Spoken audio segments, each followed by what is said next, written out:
इथं सभा झाली, बिचारे एकनाथ शिंदे काय बोलले नाहीत म्हणून मी त्यांच्यावर काय प्रतिक्रिया व्यक्त करत नाही। पण दुसरं कोणीतरी बोललं की जयंत पाटील भाजपमध्ये जाणार।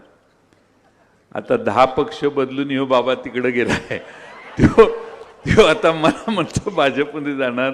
भाजपलाही माहिती आहे की ह्यो कुणाचाच नाही। त्यामुळे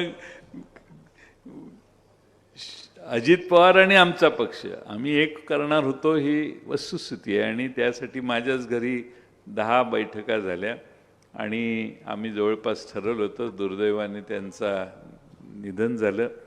पण सांगायचा मतितार्थ हा की काहीही बोलायचं आणि जयंत पाटलांच्यावर बोलल्याशिवाय बातमी तयार होत नाही, म्हणून जयंत पाटलांच्यावर बोलणं हा कार्यक्रम चालू आहे।